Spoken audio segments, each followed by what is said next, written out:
The Naira has fallen precipitously against the dollar on the parallel market, according to the Lagos Chamber of Commerce and Industry, which is attributing this to the country's excessive reliance on imports.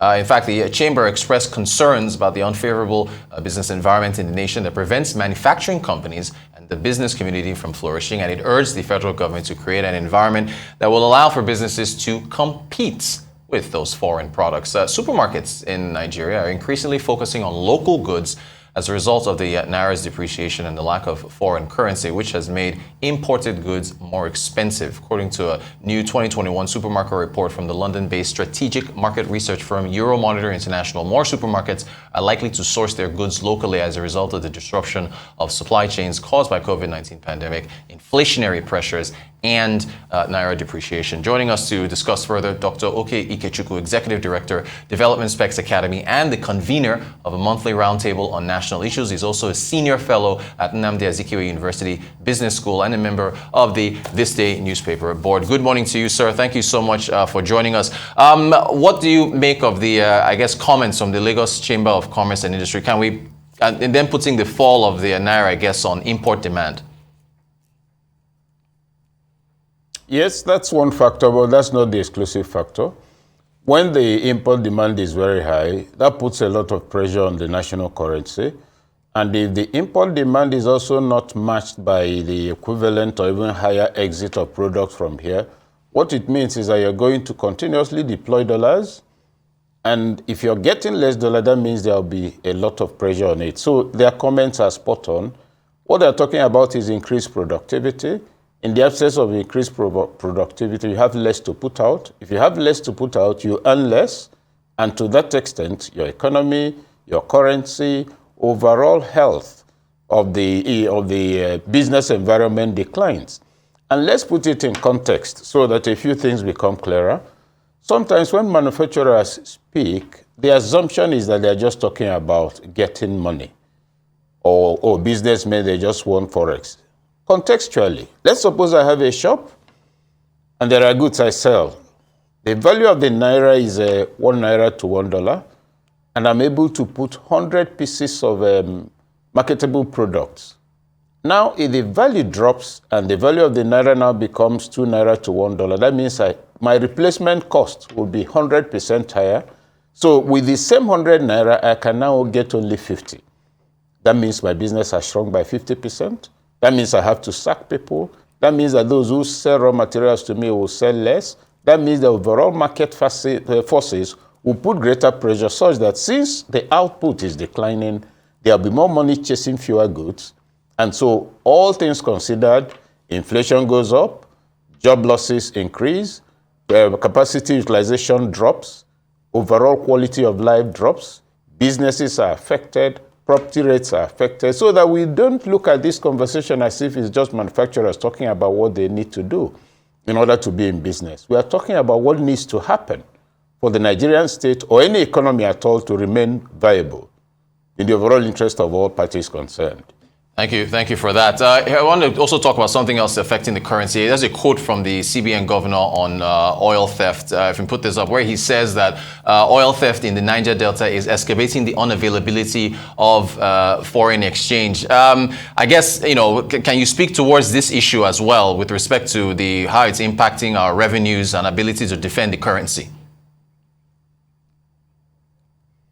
I had an article in the papers a few weeks ago. The title of that was, What Emefiele Has Been Saying. He's been saying a lot of things that people are not paying enough attention. We earn income from and through oil. So when we produce oil and sell, we get income. Now, if our means of income is being stolen, that means we have less to sell. And if those who are stealing it are not selling on our behalf, that means we are still in the same situation. Now, Emefiele is pointing out that for as long as oil theft continues the way it's going, for as long as it's unchecked, for as long as it's increasing as it is increasing, we're going to earn less. If we earn less, that's less dollar in the pocket. With less dollar in the pocket, that's still a lot of pressure on the foreign exchange because there'll be little and people will now expend more in order to get the little that's available. That's the point being made. And you often then hear some people say, CBN should do something about this. Now, security is not the job of the CBN. overall integrity of the operating environment is not that of the CBN. The agencies that are to drive security are supposed to be dealing with this. Now, what the CBN governor is doing is telling us, all of us, that for as long as this continues, the problem remains. But when the problem becomes, as we are seeing it today, somebody will expect magic from the CBN. It is not witchcraft, it's simple economics. If what you have to sell has been taken away from your warehouse, you have nothing to sell. He's saying that Nigeria is earning less because his major product is being taken by others. I agree completely. And the point to be made is not just the announcement about thieves being caught. Let us adopt a more pragmatic approach with a strong international angle to it. No liter of petroleum product is sold in this world without it's being traced. So there must be a strong, organized syndicate of international saboteurs working on this. Definitely there must be some local collaborators. So basically, he's not just telling us that we're earning less. He's telling us that the instrumentalities of state power that ought to be put in place to secure our economic fortunes as a nation is not being handled the way it ought to be handled. 50%, 60%, 90%, it doesn't evaporate into the air. It does not. It's the sheep are known, where the routes they take, known. Why is it that a sitting government will let this keep happening, the Naira keeps depreciating, and all you hear is, oh, let them do something about the value of the Naira. What I would say, do something about security, do something about oil theft, and then you're doing something about the Naira. It's not the Naira itself, it's not the currency. It's what gives it substance. And that's productivity, earnings from foreign exchange, like through oil, among other things. So he's spot on. Thank you for that. I want us to look at some other headwinds that are facing the Naira. I guess what's in the hands of the CBN to do. And if we put up that list, can you speak, for instance, to the issue of money supply that's in the economy right now, impact of ways and means, and what that's doing to impact inflation and also the depreciation of the currency? On the matter of ways and means, when you speak of ways and means, you're talking about resources put aside to deal with ABCD. And if you fail to deal with ABCD and deal with XYZ, the purpose, I'm not seeing this thing. The purpose of that intervention is gone. So, yes, you say you're putting up some slide. I'm yet to see it. So on the matter, now look at money supply. You see, a good deal of the time when we talk money supply, we're focusing on the volume of cash, by whatever means, whether it's printed or whatever else. But let's look at money supply from the angle of the political economy of the Nigerian state as it exists today. A lot of kidnapping has been going on. Now, when you kidnap and they give you a cash of 100 million, you're not going to chew it. You convert it into a more portable mode of, conveyance. Now, so you take cash outside the banking system, outside the taxes, outside all records for monitoring, fiscal, and whatever you choose to call it that has to do with the economy, you move in sometimes 800 million, sometimes 200 million into the economy. Now, two things stand out. The dollar keeps rising because of this for two reasons. Well, for a reason that's probably twofold. The dollar today has become a very strong store of value. It has also become, for speculators, a very important means of capital appreciation. So I get a lot of volume in Naira. 50 million Naira is quite a bit to carry. The same amount of dollars the same amount in dollars is more portable. So I convert it. So there's pressure. I need dollars in order to store this thing out of the market. So I move cash that's not going through the banking system into it because it's kidnapped funds. Then I also want to, I store it. It's greater confidence. It's like, instead of buying an estate, I now go and buy up dollars. So that becomes a strong element. And so you have what I call tangential actors who are not institutionally defined in the context of cash flow, money activities, and all the rest of it, but who move in funds into the system. Quite apart from the efforts, of course, monetary authorities to manage that, and the interventions of the government at the level of fiscal policy and all the rest of it. But the point is, overall cash volume cannot really be, honestly, described or explained or managed just from the angle of, oh, this is what the CBN ought to do. No, there's a lot of that outside the banking system and it has acquired a life of its own. You have the crypto world. You have peer finance facilities all over the place. And there's also greater suspicion of the need to move out of the formal banking system. And therefore, the level of control, in my view, I may be mistaken, has also declined. So the flow is there. Actually, it continues and is likely, in my view, to increase. Thank you, sir. I want to get your thoughts on the comments from the CEO of Cedar and Ash Capital that the Naira be moved to perhaps 500 to 550 and be floated, and saying that $2 billion can possibly crash the parallel market. Here's what he said. It will make a difference. Might not be as significant because a lot of things has to be done together for you to see a significant difference. One, if you float the currency at the same time you remove subsidy, then you would see a major impact in terms of our foreign exchange market, right? But if you just move the currency, what happens is, I mean, as an exporter or an IOC or someone with USD, you would not want to sell in the official market today at 450 when you can sell at 710. Now, when you move the rate to 500, 550, there are some official credible sellers, even the CBN, who can then sell at the market to meet up or clear that demand. What that does after a while is there will be some inflows into the official market, right? And then the black market starts to, or the parallel market starts to find its way sort of around that level. So what would then happen is that the average FX rates would then be maybe around 600 or thereabouts. The truth is that the parallel market, in terms of size, is not significant. It's not as big. Maybe 20% or 30% of FX transactions happen on the parallel market. So you can sort of crash that market with $2 billion, for example, right? You can bring it down to a level. So you move the rate to 550, you increase supply to that market, just increase what you sell to the BDCs. The market finds its level. This is what happened in 2017. And then you can see the both rates, average rates, staying around 500, 600.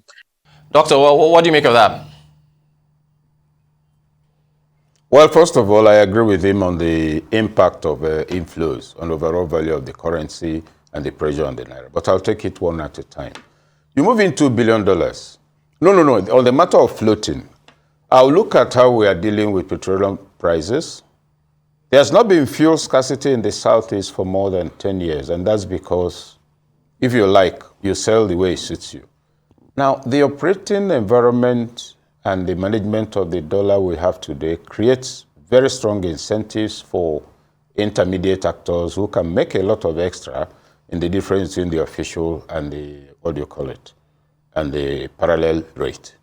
My take, looking at the context, within the context of what he has said, is that a more liberal approach to the management of the currency will be the ideal thing.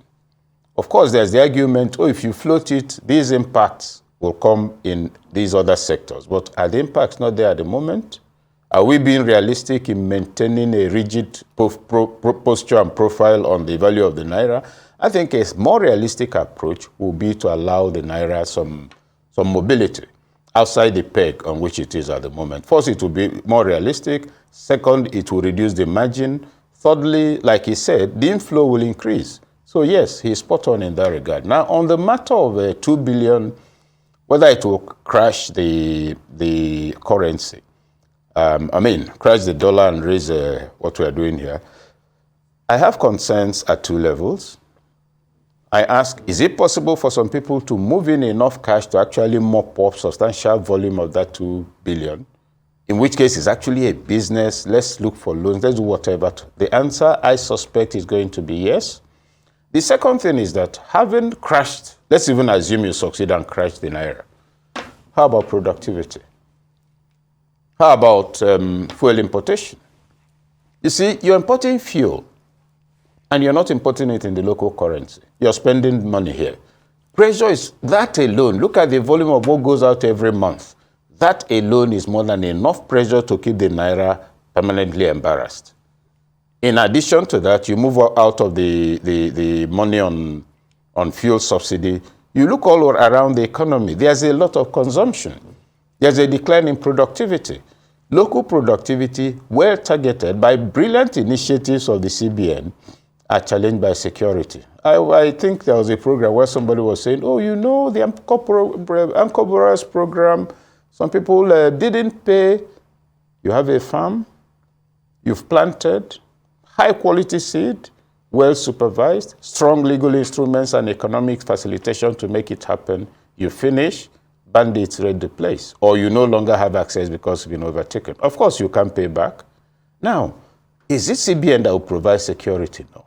So when we are dealing with some of these issues, a good deal of the time, the commentary isolates an institution and pretends the institution has the solutions. I recall, just as a tangential example, there's rigging, there's election, electoral irregularities, and somebody says, oh, INEC should do something. INEC is not a military or security establishment. It's a regulator. It's to manage a process. You provide security. All right. Now, CBN interventions, in my view, are being challenged by the single fact of an operating environment that undermines some of the most brilliant, well thought out, well executed ideas that could drive the economy. You put in money to increase productivity. Fantastic idea. I've done what I should do to increase productivity. Fantastic idea. But then the thing I need to move into the market is snatched from me, or my warehouse is taken. That's an element we overlook in the conversation. That local product, first, consumption patterns are totally crazy by being dependent on imports. But local production is undermined by political factors which often are ignored. Sorry? We've run out of time. Ignored in conversation. And so you find, if you mind view, an unfair evaluation of the regulatory body like the CBN. Dr. Okey Ikechukwu, thank you so much for your time. We appreciate you coming and talk about the FX situation. Unfortunately, we've run out of time, but we need to invite you back to talk more about it. Thank you so much, sir.